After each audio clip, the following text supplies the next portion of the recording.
స్తుతి మాలిక, నీ కొరకే ఈ ఘన వేదిక. నీ ప్రేమ నాపై చల్లారిపోదు, మరణానికైనా వెనుదిరుగలేదు. మనలేను నిన్ను చూడక, మహాగణుడా నా యేసయ్యా,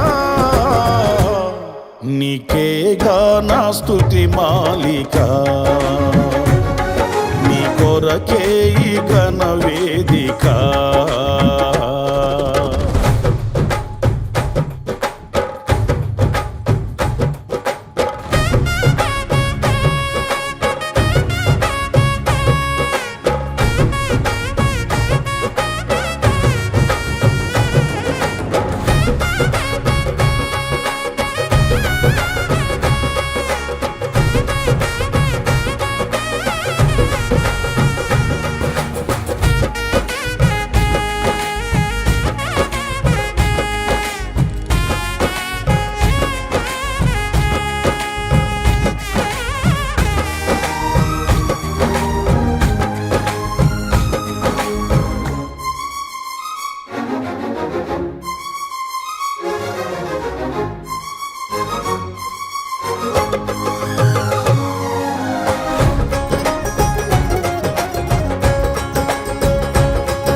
సంతోషగానాల స్తోత్ర సంపద నీకే చెల్లింతును ఎల్లవేళల. అనురాగశీలుడా, అనుగ్రహపూర్ణుడా, నీ గుణశీలత వర్ణింపతరమా. అనురాగశీలుడా, అనుగ్రహపూర్ణుడా, నీ గుణశీలత వర్ణింపతరమా. నా ప్రేమ ప్రపంచము నీవేనయ్యా, నీవు లేని లోకాన నేనుండలేనయ్యా. నా ప్రాణం నా ధ్యానం నీవేనయ్యా, నా ప్రాణం నా ధ్యానం నీవేనయ్యా. నీకేగా నా స్తుతి మాలిక, నీ కొరకే ఈ ఘన వేదిక.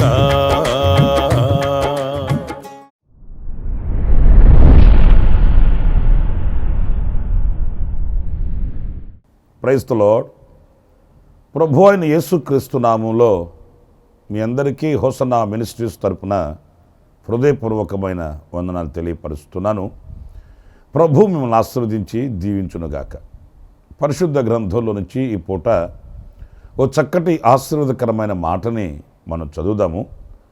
ద్వితీయోపదేశకాండం 28వ అధ్యాయం 4వ వాక్యాన్ని నేను చదువుతున్నాను. నీ గర్భఫలము, నీ భూఫలము, నీ పశువుల మందలు, నీ దుక్కుటెద్దులు, నీ గొర్రె మేకల మందలు దీవింపబడును. ప్రియులారా చూడండి, మనం ఏదైతే ఆశిస్తామో, ఏదైతే కోరుకుంటామో ఆ దీవెననే సమృద్ధిగా ప్రభు ఇక్కడ అనుగ్రహిస్తున్నాడు. మనం ఏనాడు ప్రభు దగ్గరికి వెళ్ళినా మనం కోరుకునేది ఇవే. మనము, మన పిల్లలు, మన సంతతి, మనకు కలిగిన స్వాస్థ్యం వర్ధిల్లాలని, దీవించబడాలని, ఫలించాలని, వృద్ధి చెందాలని ప్రార్థిస్తాము, అర్జిస్తాము. ప్రభు పాదాల దగ్గర కన్నీరు కారుస్తాము. అయితే దేవుడు మన గర్భఫలము, భూఫలము ఇవన్నీ దీవెనిస్తానన్నప్పుడు ప్రియ సహోదరులారా, మనం తీసుకునవలసిన జాగ్రత్తలు కూడా కొన్ని ఉంటాయనేది మనం మర్చిపోకూడదు. ఎందుకంటే చూడండి, మనం ఈరోజున సమాజంలో కూడా కొన్ని షాపింగ్ మాల్స్కి మనం వెళ్ళినప్పుడు అక్కడ ఆఫర్లు ఉంటాయి. మీకు ఇది కొంటే అది ఆఫర్, అది కొంటే ఇది ఆఫర్ అని మనకు బహుమతులు అందచేస్తుంటారు, ఆఫర్స్ ఇస్తుంటారు, రాయితీ కల్పిస్తుంటారు. కానీ ఆ చివరిలో మనం చూస్తే షరతులు వర్తిస్తాయి అనే మాట కూడా రాసి పెడతారండి. అసలు కీలకం అక్కడే ఉంది, మనం దాన్ని చూడము. కానీ ఈ వాక్యంలో మనం గమనించినప్పుడు దేవుడు మీ గర్భఫలాన్ని, భూఫలాన్ని, మేకల్ని, మందల్ని అన్నిటిని కూడా దీవిస్తాను, ఆశీర్వదిస్తాను అంటూ దీనికి సంబంధించిన షరతులు ఈ వాక్యానికి ముందే తెలియపరిచాడండి. మనం ఈ షాపింగ్ మాల్స్లో ఇలాంటి కొట్ల దగ్గరికి మనం వెళ్ళినప్పుడు ఈ షరతుల్ని ఎక్కడో కనబడకుండా రాస్తారు, షరతులు వర్తిస్తాయి అని. కానీ ప్రభు అలాగా ఆయన మభ్యపెట్టేవాడు కాదు. ఈ ఆశీర్వాదాలకి ముందుగానే చెప్పేశాడు, మీకు ఎప్పుడు ఇలాంటి దీవెన కలుగుతుంది, మీ భూఫలము, మీ గర్భఫలము ఎప్పుడు వర్ధిల్లుతుంది, దీవించబడతారు అనేది ముందుగానే ఈ షరతుల్ని ఆయన తెలియపరిచాడు. ఇది 4వ వాక్యంలో మనం చదివాం కదా. ఇప్పుడు 2వ వాక్యానికి మనం వెళితే అక్కడ కీలకం అక్కడుందండి. నేను చదువుతాను ఆ మాటలు చూడండి. ఈ 2వ వాక్యంలో, నీవు నీ దేవుడైన యెహోవా మాట వినిన ఎడల ఈ దీవెనలన్నీ నీ మీదకి వచ్చి నీకు ప్రాప్తించును. చూసారండి, ఇది మనం నేర్చుకోవలసిన కీలకమైనటువంటి పాత్ర. ఎప్పుడు ఈ దీవెనలు మన మీదకి వస్తాయంటే ఇక్కడ మనం గమనించేది, నీ దేవుడైన యెహోవా మాట నీవు వినిన ఎడల, ఆయన మాట వినాలి. దానికి ఆఫర్ ఏంటంటే నీ సంతతి దీవించబడుతుంది, నీ భూఫలము ఆశీర్వదించబడుతుంది, నీ దుక్కటెద్దులు దీవించబడతాయి. ఇంకా మనం ఆశీర్వాదాల గురించి చదివాం కదా. నీ గొర్రెలు, నీ మేక మందలు అన్నీ దీవించబడతాయి. కీలకమైనది ఏంటంటే ఆయన మాట మనం వినాలి. ఆయన మాట మనం వినకుండా నన్ను దీవించు, నన్ను ఆశీర్వదించు, నా పిల్లల్ని ఉన్నతంగా చూడు, నా పిల్లల్ని ఉన్నతంగా ఆశీర్వదించు, నాకంటే గనులై ఉండేటట్లు ప్రభువా సహాయం చేయి, మనం చేసే ఈ ప్రార్థనలన్నీ చాలా మనం అవివేకంగా చేస్తున్నాము అనేది మనం గుర్తించాలి. ఎవరైతే ఆ మాటను వినగలుగుతారో నా ప్రియమైన సహోదరులారా, వారికి ఈ దీవెనలు కలుగుతాయి. అయితే ఇంకొక విశేషమైనటువంటి అనుభవం ఏంటంటే ఇక్కడ మీరు అడుగుతారేమో, అయ్యా దేవుని మాట వినకుండానే ఉన్నామా, దేవుని మాట వినకుండానే భక్తి చేస్తున్నామా, దేవుని మాట వినకుండానే ప్రభు దగ్గరకు వచ్చామా? ఇలాంటి ప్రశ్నలన్నీ మన మనసులో చెలరేగుతాయి. ఎందుకంటే ఇలాగ మాట్లాడతారు ఏంటండి వీళ్ళు, దేవుని మాట వినకుండా ఎవరి మాట వింటామేంటి అనే ప్రశ్న వెంటనే మీ మనసులో లేచి నిలబడుతుంది, మిమ్మల్ని పురుకొల్పుతుంది. ఏమి నువ్వు తక్కువ భక్తి చేసావా, నువ్వు తక్కువ కానికిచ్చావా, తక్కువ ప్రయాసపడ్డావా, ఏంటి మౌనంగా ఉంటావేంటి నువ్వు అన్నట్లుగా మన మనసులో ఈ మాట మనల్ని రెచ్చగొడుతుంది. అయితే ఒక మాట చెప్తాను వినండి. వింటున్నాంలే కానీ ఎలా వింటున్నామండి ఆయన మాట? నేను చెప్పడం కాదులే కానీ దేవుని వాక్యం దగ్గరకు వద్దాం. ఎలా వినాలి ఆయన మాటని అని గనక దేవుని వాక్యం దగ్గరకు వస్తే చక్కటి అనుభవం. యెషయా గ్రంథం 1వ అధ్యాయం 19వ వాక్యంలో మనం చదివినప్పుడు ఎలా వినాలో అక్కడ రాయబడింది. చదువుతాను ఆ మాటని. మీరు సమ్మతించి నా మాట వినిన ఎడల మీరు భూమి యొక్క మంచి పదార్థములను అనుభవింతురు. చూసారండి, మీకు సమాధానం దొరికిందనుకుంటున్నాను నేను.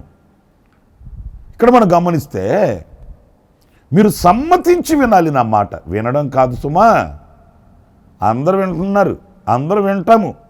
ఆదివారం వెళ్తే సగం నోట్బుక్ రాసేస్తాం, మన ఇంట్లో డైరీలు పేర్చి పెట్టేస్తాం. ఇంక నేను చెప్తే మీరు బాధపడతారులే కానీ ఇంటికి, ఒంటికి, కంటికి, ఇంకా కంచాలకి, మంచాలకి అన్నిటికీ వాక్యమే. కానీ సమ్మతించే వాళ్ళు ఎంతమంది వాక్యాన్ని? ఏమంటే వాక్యం అలాగే చెప్తుంటుందిలేండి, అలాగ చేయాలంటే ఎలా కుదురుతుంది, అలాగ బ్రతకాలంటే ఎలా కుదురుతుంది.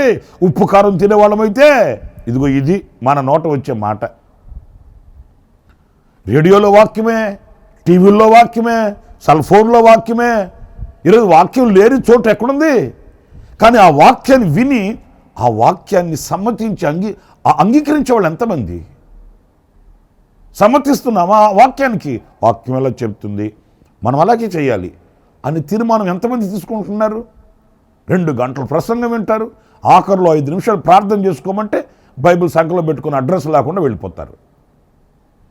1.5 గంట సేపు దైవజనుడు గుండెలు పగిలేటట్లు కేకలేసి చెప్పే వాక్యాన్ని వింటాము, మాస్టర్ గారికి పాస్టర్ గారికి మార్కులు వేసేస్తాము, ఆ తర్వాత అడ్రస్ లేకుండా మీ అడ్రస్కి వెళ్ళిపోతాము. ఏదో అర్జెంటుగా ఇప్పుడే టెలిగ్రామ్ వచ్చిందండి, ఇప్పుడే నేను వెళ్ళి అక్కడ వాలిపోవాలండి అన్నట్లుగా వెళ్ళిపోతాం.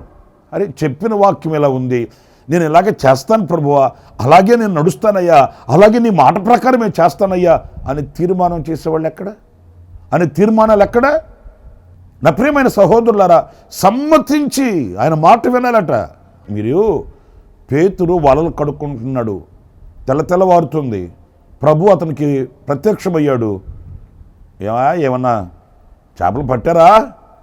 చూడండి, పేతురు అక్కడ ఏమి ప్రభుకు దాచిపెట్టలేదు, ఉన్నది ఉన్నట్టుగా చెప్పేశాడు, కొండ బద్దలు చేసినట్టు. అయ్యా, మేము రాత్రంతా శ్రమ పడ్డాము, ఏమీ దొరకలేదు బాబు.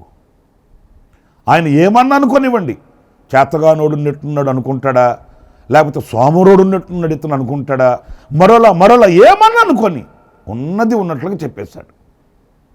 బాబు, మేము రాత్రంతా శ్రమ పడ్డాము, ఏమీ దొరకలేదు. ఈ యథార్థమైన హృదయాన్ని చూశాడు దేవుడు. వెంటనే అన్నాడు, ఇప్పుడు మీరు వల వేయండి అంటే ఆయనకు ఆశ్చర్యం కలిగింది. అరే, ఈ పగలు చేపలు పడవు కదా. మళ్ళీ ఆలోచించాడు, ఇప్పుడు నేను ప్రయాసపడ్డాను, ఏమి దొరకలేదు, మరి ఆయన ఏందో వల వేయమంటున్నాడు, లోబడితే ఏమైంది, సమ్మతిస్తే ఏమైంది ఇప్పుడు? వెంటనే పేతురు అన్నాడు, అయ్యా, నీ మాట చొప్పున వల వేస్తాను. దీవెన కలగలేదా? ఆశీర్వాదం రాలేదా? అతని బ్రతుకులో ఒక అద్భుతం జరగలేదా? మరి ఈరోజు మన బ్రతుకులో ఎందుకు అద్భుతం జరగట్లే? మనం అంగీకరించము. మనకు ఎంత తెలిసినా ఆయన మాటకు లోబడాలి, ఆయన మాటను సమ్మతించాలి అనే విధేయత ఎందరికి ఉంటుందో వానికి ఈ దీవెనలన్నీ కలుగుతాయి. ప్రియమైన సహోదరులారా, కానా విందులో ద్రాక్షరసం అయిపోయింది. మరియమ్మ తల్లి ఏం చెప్పింది? అయ్యా, ఇవన్నీ పక్కన పెట్టి ఆయన మీతో ఏం చెప్తాడు అది చేయండి స్వామి, ఆయన మీతో ఏం చెప్తాడు అది చేయండి, ఆయన చెప్పింది వినండి, ఒక అద్భుతం జరుగుతుంది, మీ కన్నీళ్లు తొలుగుతాయి, కళదప్పిన ఈ కళ్యాణంలో కాస్త మెరుగు కలుగుతుంది, అద్భుతం జరుగుతుంది, ఆయన చెప్పింది వినండి చాలు. అదే ఆశీర్వాదం అండి. మీకు ఇంకొక విషయం కూడా జ్ఞాపకం చేస్తాను, ఎలా మనం వినాలి ఆయన మాట అంటే, మీరు యెషయా గ్రంథంలోనే 66వ అధ్యాయం 2వ వాక్యం చదువుతాను. 66వ అధ్యాయం 2వ వాక్యంలో, అవన్నీ నీ హస్తకృత్యములు, అవి నా వలన కలిగినవని యెహోవా సెలవిచ్చుచున్నాడు. ఎవడు దీనుడై నలిగిన హృదయము గలవాడై నా మాట విని వణుకుచుండునో వానినే నేను దృష్టించుచున్నాను. ఇక్కడ చూడండి, నా మాట విని వణుకుచుండునో, ఏది చలిబుట్టి కాదు, భయపడి. ఆయన మాట ఎలా వినాలి అని అంటే గడగడగడ వణుకుచు వినాలంట, అంటే భయముతో వినాలంట ఆయన మాటని. అప్పుడు ఈ దీవెనలన్నీ వానికి ప్రాప్తిస్తాయి. నీ గర్భఫలము, నీ భూఫలము, నీ దుక్కిటెద్దులు, నీ మేకలు, నీ గొర్రెలు, నీ మందలు అన్నీ దీవించబడతాయి, ఆశీర్వదించబడతాం. ఎప్పుడు ఆయన మాటని భయముతో వినాలట, వణుకుతో వినాలట. నా ప్రియులారా, దేవుని మాట మీద మనకి ఎంత భయం ఉంది, ఎంతగా మనం భయపడుతున్నాం దేవుని మాటకి.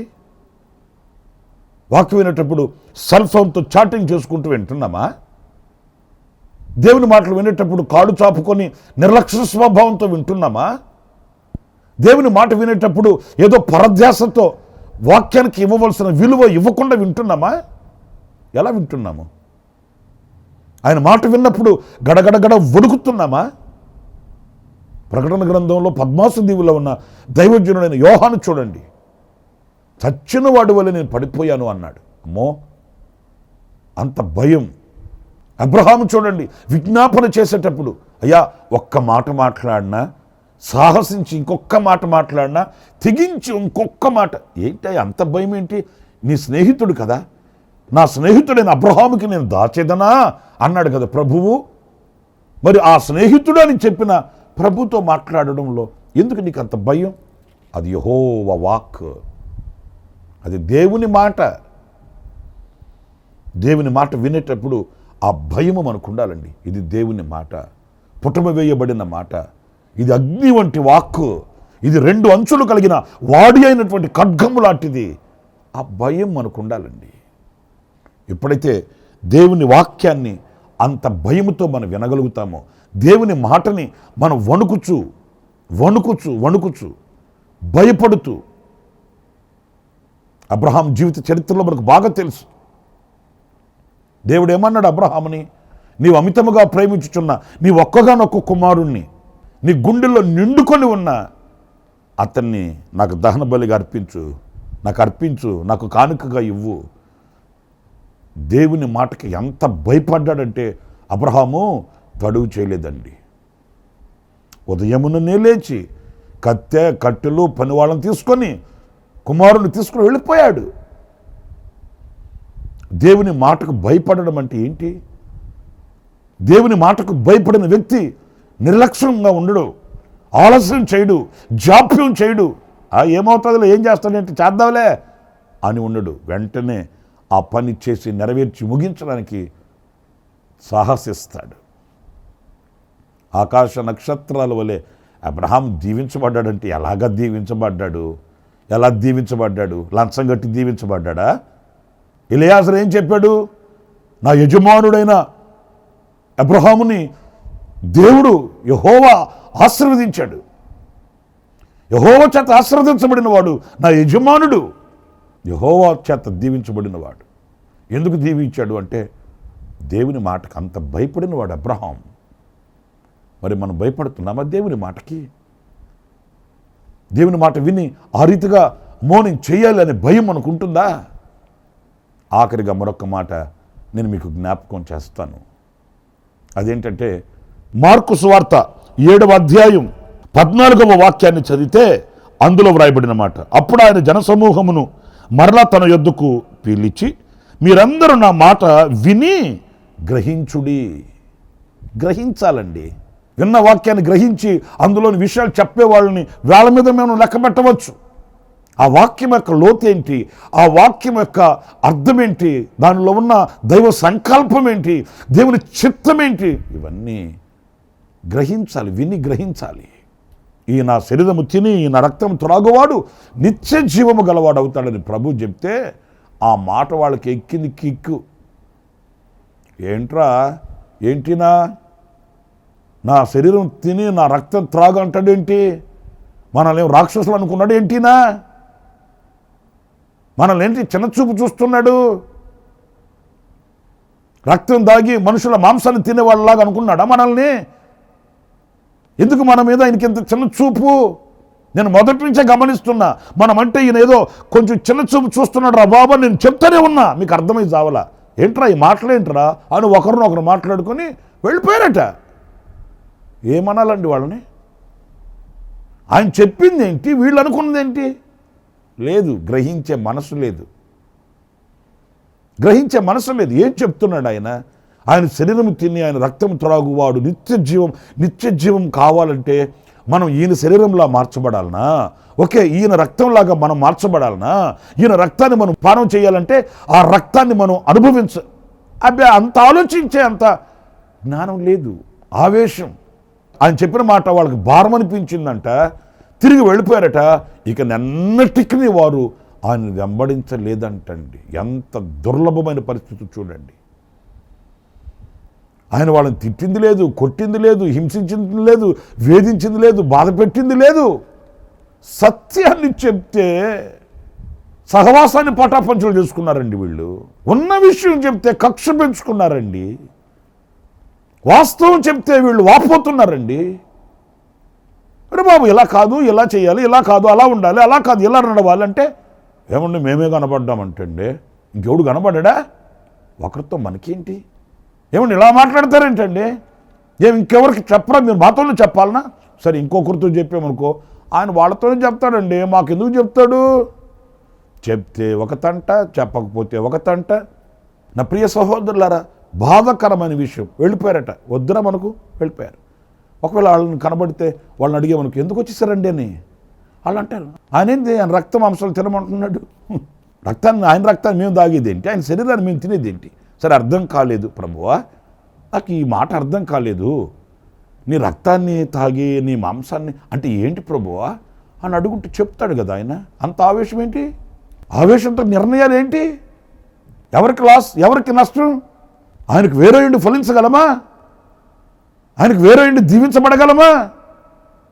ఆయనకు వేరే ఇండి మనం ఫలించి దీవెనకరంగా బ్రతకగలమా? ఒక క్షణం మనకు గడుస్తుందా? చీకటమేం కదా దినాలు, ఆ చీకటైనా పర్లేదు, వెళ్ళిపోయారు. అందుకే ఎవడు నా మాటలు విని ఆ మాటలను గైకొంటాడో వానికి ఈ దీవెనలు. ఎలా వినాలి? 3 విషయాలు చెప్పాను. సమ్మతించి ఆయన మాట వినాలి, వణకుచు భయముతో ఆయన మాట వినాలి, గ్రహించి ఆయన మాటలు వినాలి. అప్పుడు దీవెన మనకు కలుగుతుంది. తీర్మానం చేసుకుందాము. తలలు వంచండి, ప్రార్థన చేస్తాను. జీవాధిపతి అయిన ప్రభువా, కృపా సత్య సంపూర్ణుడా మీకు వందనాలు. మేము ఎలా దీవించబడాలి, ఎలాగ మేము ఆశీర్వదించబడాలి మీ లేఖనాలలోంచి మేము గ్రహించగలిగాము. అవును, నీ మాట విన్నప్పుడే కదా నైనా ఎలా నీ మాట వినాలి అనేది ఒక 3 అనుభవాలు మేము తలంచుకుంటూ వచ్చాము. సమ్మతించి వినడానికి, వణకుచు భయముతో వినడానికి, గ్రహించి వినడానికి మాకు కృపను అనుగ్రహించమని నాయనా, ఈ అనుభవాలు లేక దీవెనలు పోగొట్టుకునిన సన్నివేశాలు ఎన్నో మాకు జ్ఞాపకం వస్తున్నాయి. పశ్చాత్తాపడుతున్నాము, పాదాలు పట్టుకుంటున్నాము. కనికరించమని వేడుకుంటూ నాయన మీ పాదాల దగ్గర విజ్ఞాపన చేస్తున్నాము. మా ప్రార్థన ఆలకించి మీరు మమ్మల్ని ఆశీర్వదించి దీవించమని, ఈ మాటలు విని ఒక్కొక్కరిని కూడా ఆశీర్వదించండి. వారి యొక్క హృదయ అభిలాషను తీర్చండి. స్వస్థపరచు దేవునిగా ప్రత్యక్షం అవ్వండి. ఒక్కొక్కరిని సాక్ష్యపు కుటుంబాలుగా తీర్చిదిద్దమని మమ్మల్ని మీ చేతులకు అప్పగించుకుంటూ యేసు నామములో ప్రార్థించి వేడుకొనుచున్నాను తండ్రి. ఆమేన్, ఆమేన్. ప్రభు మిమ్మల్ని ఆశీర్వదించి దీవించునుగాక. ఈ దినమంతా విశేషమైన కృప నా దేవుడు సమృద్ధిగా మీకు అనుగ్రహించునుగాక. ఆమేన్. ప్రతిదినము ఈ అనుదిన కృపాను సందేశముల కొరకు, ఇంకా మరిన్ని ఆత్మ సంబంధమైన సందేశాల కొరకు ఈ మా యూట్యూబ్ ఛానల్ ను సబ్స్క్రైబ్ చేసుకోండి. Pastor Ramesh hosanna ministries.